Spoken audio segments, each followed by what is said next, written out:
আপনারা ইতিমধ্যেই শুনেছেন বাংলাদেশে 3টি আন্তর্জাতিক মানের 1000 শয্যা বিশিষ্ট হাসপাতাল করা হবে।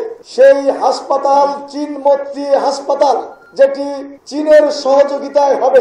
আমি সেই কারণে সংবাদ সম্মেলনের মধ্য দিয়ে সিরাজগঞ্জবাসীকে আওয়াজ তোলার জন্য আহ্বান করব যে আমরা এই সিরাজগঞ্জে যারা বসবাস করি, আমরা চাই এই অত্যাধুনিক হাসপাতাল আমাদের সিরাজগঞ্জে হোক।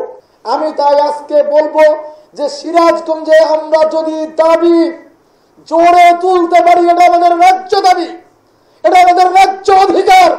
এই সিরাজগঞ্জে যে আধুনিক হসপিটাল করা হচ্ছে, উত্তরবঙ্গের প্রবেশদ্বার, এই সিরাজগঞ্জের উপর দিয়ে, আমাদের বুকের উপর দিয়ে ঢাকা থেকে ওই উত্তরবঙ্গের ট্রেনে যাতায়াত চলছে, বাসে যাতায়াত চলছে, সেই জায়গাতে কেন আজকের এই হসপিটাল করা হবে না?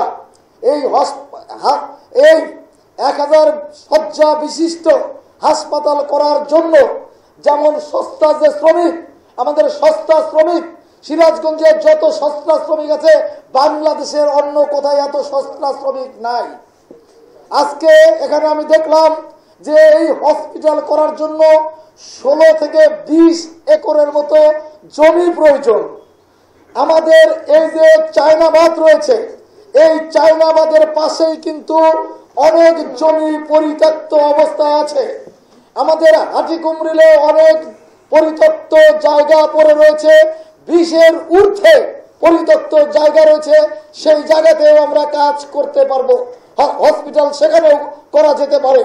এবং আমাদের যে কড্ডার মোড় রয়েছে, সেই কড্ডার মোড়েও কিন্তু অনেক পরিত্যক্ত জায়গা আছে, যেখানে যদি সিরাজগঞ্জের ডিসি সাহেব সিরাজগঞ্জের মানুষের কথা চিন্তা করে এই জায়গাগুলির ব্যাপারে যদি সরকার বাহাদুরকে জানিয়ে দেয় যে আমাদের সিরাজগঞ্জে পর্যাপ্ত পরিমাণের পরিত্যক্ত জায়গা রয়েছে, যে টানা 7মবারের মতো বেস্ট টিস্যু পেপার ব্র্যান্ড হিসেবে স্বীকৃতি পেয়েছে বসুন্ধরা টিস্যু।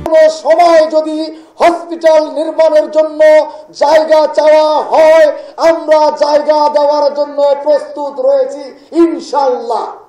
আমরা জেলা প্রশাসককে সহযোগিতা করব সিরাজগঞ্জবাসী। আমি সেই কারণেই আজকে এই সংবাদ সম্মেলনের আয়োজন করেছি। এই সংবাদ সম্মেলনের মধ্য দিয়ে আমাদের প্রাণের দাবি, আমাদের যে মানুষের সাধারণ সকল ব্যবসায়ী, ছাত্র ছাত্রী সকলের দাবি, আমাদের সমন্বয়করা, ছাত্র যারা প্রতিনিধি তারাও আমার সঙ্গে কথা বলেছে, ব্যবসায়ীরা এখানে উপস্থিত রয়েছে, ব্যবসায়ীরাও কথা বলেছে, এখানে উকিলরা রয়েছে তারাও কথা বলেছে, ডাক্তাররা রয়েছে তারাও কথা বলেছে।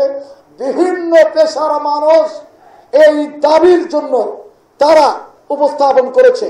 যাদের অনেক বড় বড় মিল কারখানা আছে, যাদের অনেক বড় বড় গার্মেন্টস আছে, আমি আপনাদের মাধ্যমে সিরাজগঞ্জের সকল ব্যবসায়ীরা যারা ঢাকায় অবস্থান করছেন তাদেরকেও আমি ঐক্যবদ্ধ হওয়ার জন্য অনুরোধ করছি। এবং সিরাজগঞ্জের যে সমস্ত দলের নেতৃবৃন্দ আছে যারা এই সরকারের সঙ্গে অন্তর্ভুক্ত রয়েছে, সম্পৃক্ত রয়েছে, তাদের কাছেও আমি অনুরোধ করব যে আপনারাও আওয়াজ তোলেন এই সিরাজগঞ্জের যে আধুনিক হসপিটাল সিরাজগঞ্জে করার জন্য।